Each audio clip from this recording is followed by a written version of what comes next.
So, hello everyone. My name is Anud Mishra. I'm a MBBS student at AIMS Bhubaneswar currently. My rank in NEET 2022 was AIR 87. So, आज हम लोग cover करने वाले हैं diversity in living organisms the living world. तो ये biology NCERT का first chapter है, क्लास 11 का. चैप्टर में सिंपली ये बताया गया है कि लिविंग वर्ल्ड में हम लोग इतने सारे जो हमारे ऑर्गेनिजम्स है, जो प्लांट्स, एनिमल्स और तरह तरह के जो ऑर्गेनिजम्स है, how do we classify them, how do we study. मतलब इतने सारा वास्ट डाइवर्सिटी है, इतने सारे टाइप के एनिमल्स हम देखते हैं, प्लांट्स देखते हैं. So how do we study them in a systematic manner. Basically वो सारे सिस्टम्स अभी इस चैप्टर में आपको एक्सप्लेन किया गया है. उसको हम बेसिकली टैक्सोनॉमी कहते हैं और उसके अंदर हम आइडेंटिफिकेशन, नेमिंग वगैरह किस तरह से करते हैं ऑर्गेनिजम्स का, ये सब इसके अंदर ही आता है. इसको करने से हमें मतलब फायदा क्या होता है, how do we do it, why should we practice it, what are the various aspects, all that has been covered in this chapter. So let's go to the exercises. First question पूछा है, how are living organisms classified. So question 1, why are living organisms classified. So ये straight forward answer तो कुछ है नहीं इसका. So due to some like there are a few reasons classification करने का.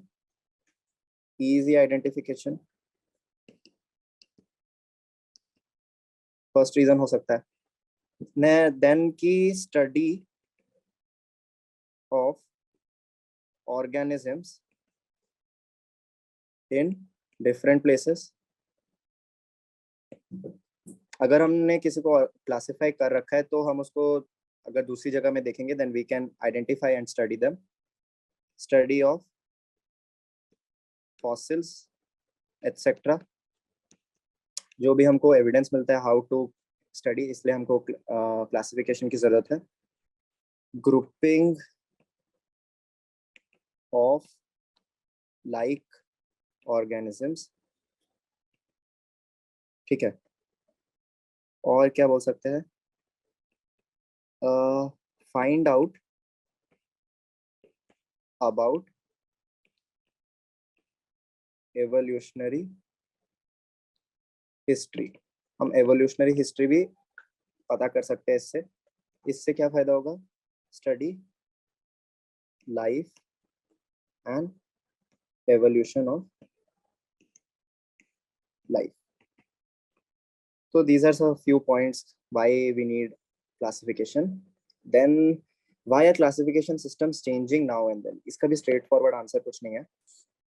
मतलब बहुत सारे reasons हैं कि classification system why time to time change होता रहता है. तो देखिए मतलब इसको एक्सप्लेन करने का है कि पहले हमारे पास जो क्राइटेरिया होते थे ऑर्गेनिजम्स को क्लासिफाई करने के लिए वो लिमिटेड थे, रिसोर्सेस लिमिटेड थे. As we move into the future our resources are growing. हम ज्यादा एडवांस होते जा रहे हैं, कंप्यूटर्स का यूज कर रहे हैं. पहले कंप्यूटर्स नहीं होते थे, सिर्फ बुक्स में हम क्लासिफाई कर सकते थे. पहले हम इतने ऑर्गेनिजम्स को आइडेंटिफाई नहीं कर पाए थे. अभी हम काफी ज्यादा ऑर्गेनिजम्स, नए ऑर्गेनिज्म उन लोग को जान पाए हैं. So to include all the organisms in the classification we have to modify our criteria, ठीक है. तो from early days, from early days we have used several classification systems. Due to improvement in techniques,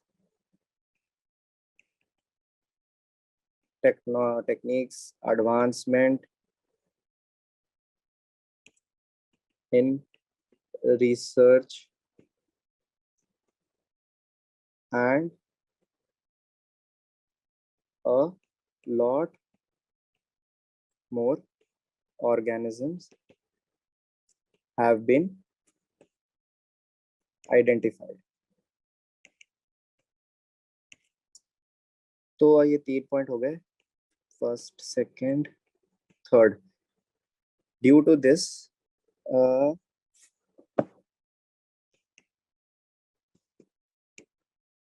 these reasons, to accommodate changing trends and new organisms classification systems have been changing every day and continue to do so. तो ये था आपका second answer. Third answer, what different criteria would you choose to classify people that you meet often. ये भी क्या आप अपने मर्जी से बहुत सारे क्राइटेरिया बना सकते हैं कि आप लोगों जिनको रोज मिलते हैं उनको किस तरह से क्लासिफाई करेंगे. How often you meet them,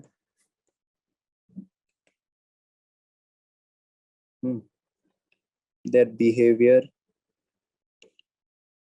their relations,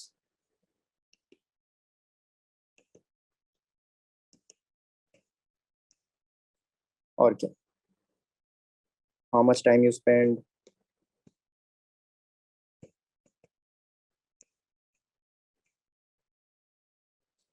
ये कुछ क्राइटेरिया हो सकते हैं. ये बहुत ही एब्स्ट्रैक्ट क्वेश्चन है, इनमें कुछ सेंस नहीं है. What do we learn from identification of individuals and population?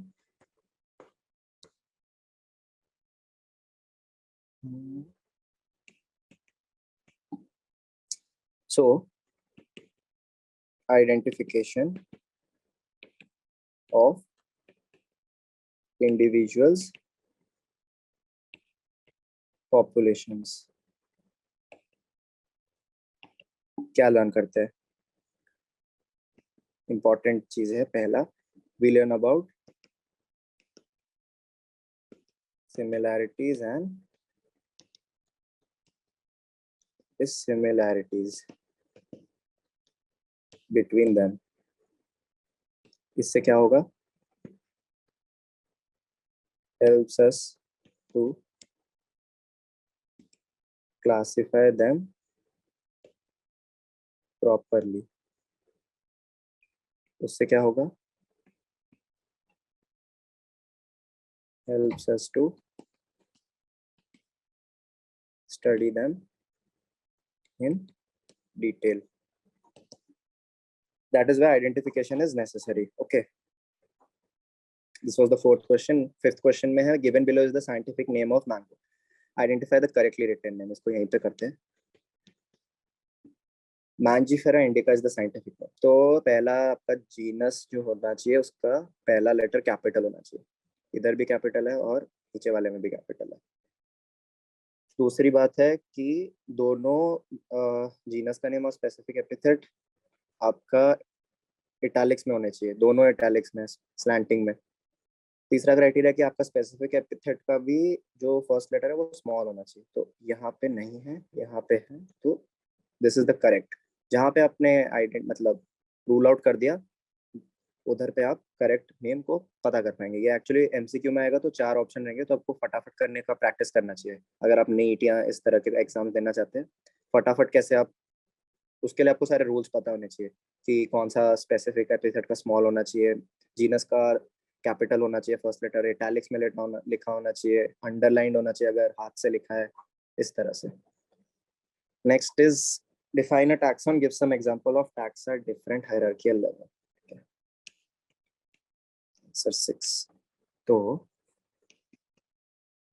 taxon क्या होता है? Taxon is a unit of classification, may indicate any level. मतलब ये जीनस हो सकता है, स्पीशीज हो सकता है, किंगडम का नाम हो सकता है, फाइलम का नाम हो सकता है. किसी फाइलम का नाम एक टैक्सॉन है, जीनस का नाम एक टैक्सॉन है. तो taxon basically unit of classification है. ठीक है. तो अभी क्या बोला है, इसका टैक्सा डिफरेंट हायरार्कियल लेवल. तो जैसे पहले आते हैं किंगडम में, फिर आता है आपका फाइलम,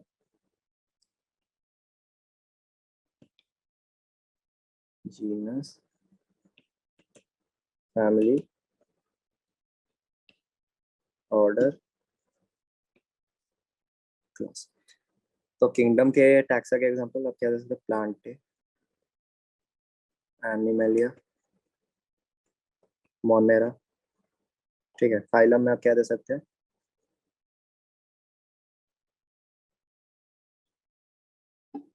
अह,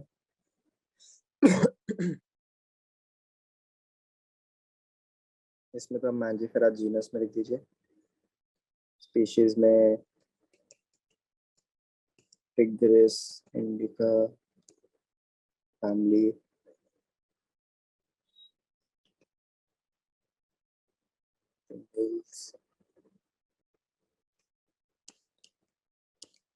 क्लास,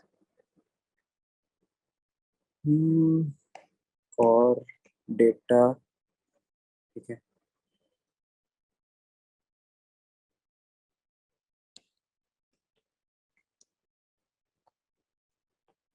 अभी नेक्स्ट क्वेश्चन में आते हैं।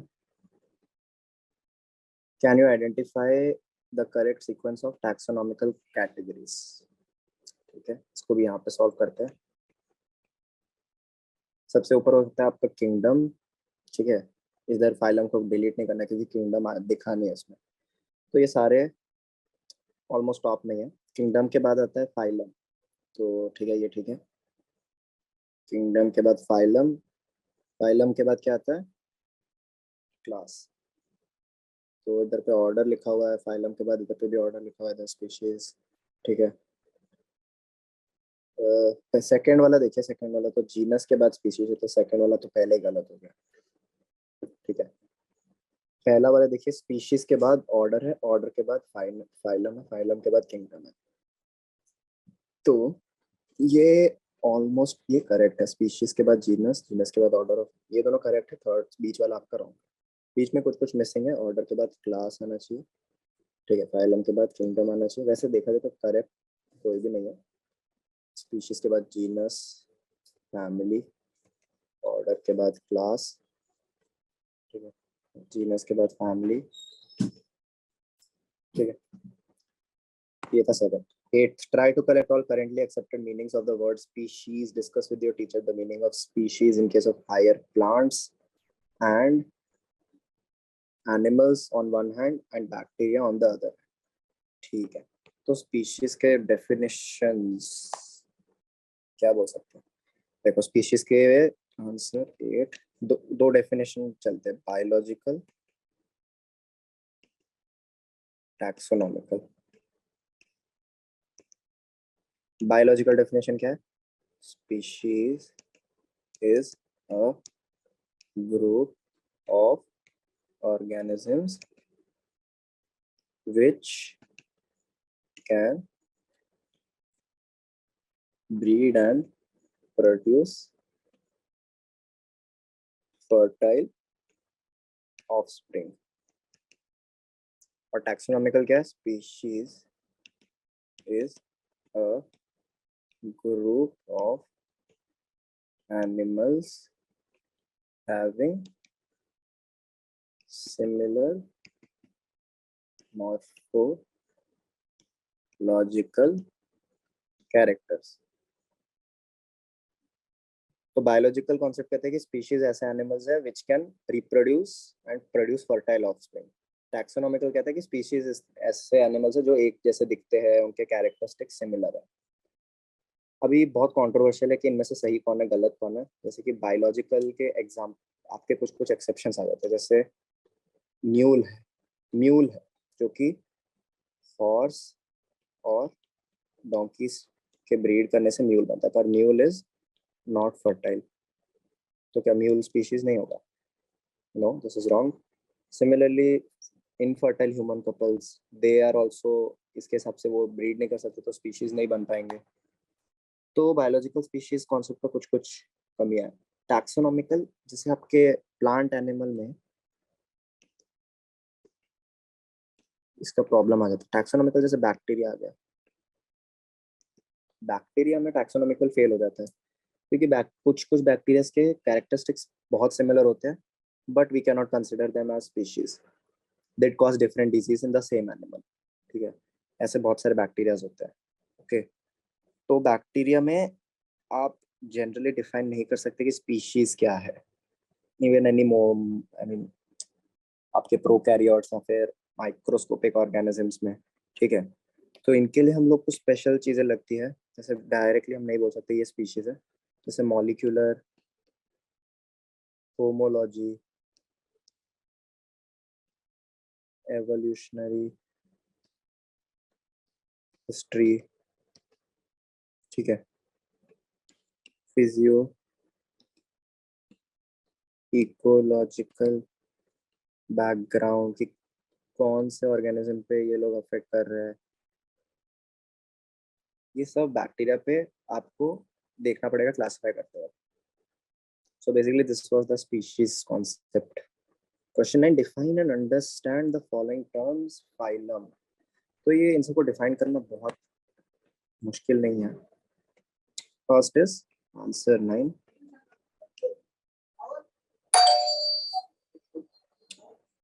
First is phylum, an aggregate of class, various. An aggregate of various class is called as phylum. Okay, मतलब more than one class can form a phylum. What is the criteria? More than one class with almost similar characteristics. ठीक है, this is called phylum. Example of phylum: Chordata. What is similar? Notochord है उनमें. Another example is monocots. What is similar? One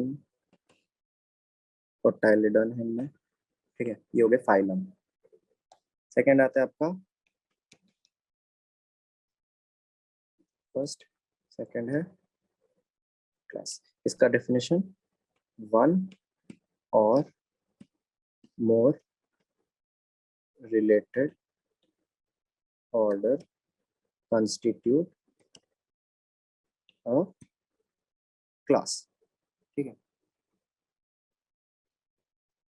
तो इसमें जैसे आपका class dicot, इसमें आपके बहुत सारे ऑर्डर्स रहते हैं. रोजेल्स, सैपिंडेल्स,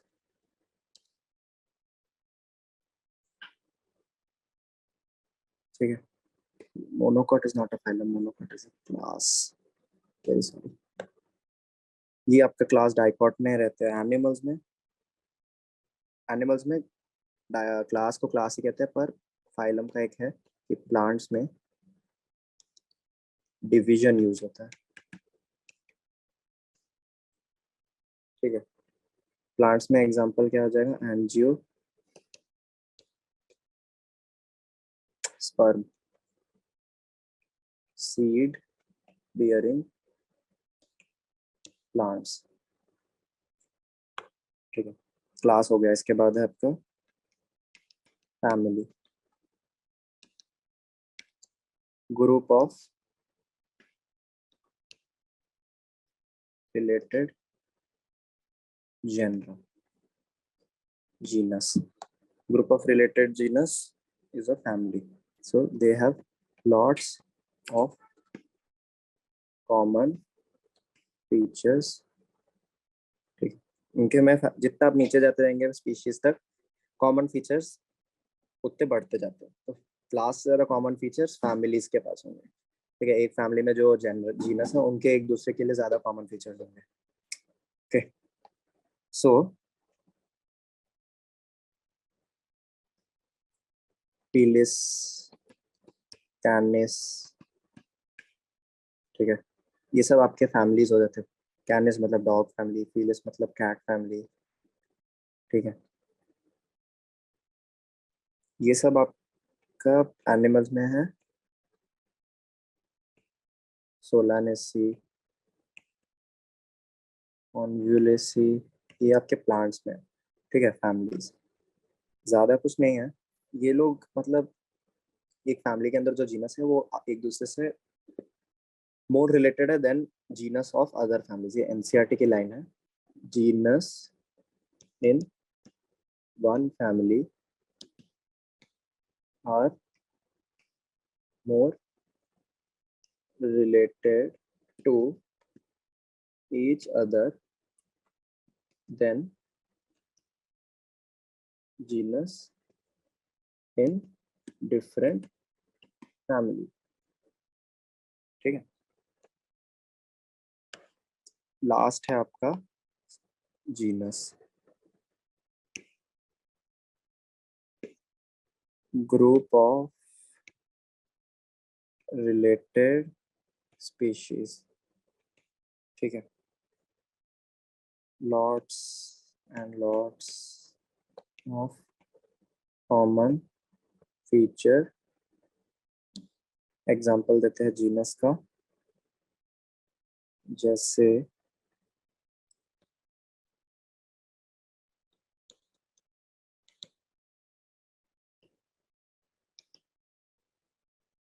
जैसे आपका पैंथेरा, उसके बाद फीलिस, ये सब आपके जेनेरा हो गए एनिमल्स में। प्लांट्स में प्लांट्स में मैंजिफेरा, ये सब आपके प्लांट्स के जीनस हो गए। नेक्स्ट क्वेश्चन पे चलते हैं। Illustrate the taxonomical hierarchy with suitable examples of the plant and animal, ठीक है। तो प्लांट का भी एनसीईआरटी जो एग्जांपल देते हैं उसको एक्सप्लेन करते हैं। सर्टेन, सबसे पहले तो species, genus, family, class, order, phylum, kingdom, ये ऑर्डर रहेगा। तो प्लांट्स में वीट प्लांट का लेते हैं। वीट का नाम क्या है? ट्रिटिकम एस्टिवम, एस्टिवम हो गया species,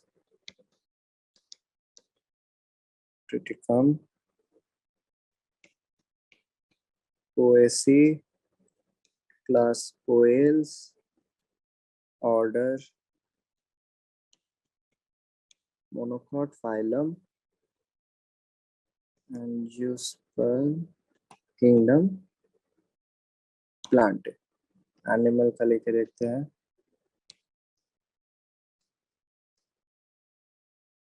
house fly, house fly का नाम क्या होता है? Musca domestica, species domestica, genus Musca, मस मस्सीडेई, ठीक है। Class Diptera, order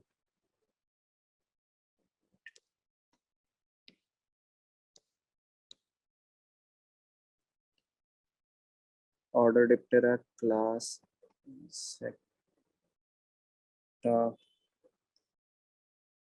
phylum Chordata, kingdom Animalia, ठीक है। ये हो गया आपका 10th क्वेश्चन। तो ये था आपका बैक एक्सरसाइजेस, एनसीईआरटी के बैक एक्सरसाइजेस सॉल्व कर लिया हमने। ज्यादा कुछ नहीं है इस चैप्टर में। आप सिंपल जितने एग्जांपल्स दे रखे हैं, मैन का दे रखा है, हाउस फ्लाई का, वीट का, मैंगो का, 4 एग्जांपल्स याद कर लीजिए। और टैक्सोनॉमिकल कैटेगरीज, यहाँ पे आपको टैक्सोन का अच्छा डेफिनेशन मिल जाएगा। यहाँ पे सिस्टम दे रखा है कि आप किस तरह से आइडेंटिफाई और नॉमेनक्लेचर और आप किस तरह से नेमिंग करते हैं, इसके सारे रूल्स इधर लिखे हैं। तो ये सारे रूल्स आपके जो 1 2 3 4 इधर है, और यहाँ पे एक 5th रूल यहाँ पे दे रखा है। 5 रूल्स आपको याद रखना है। तो ये चैप्टर आपका फिनिश होता है। Thank you very much.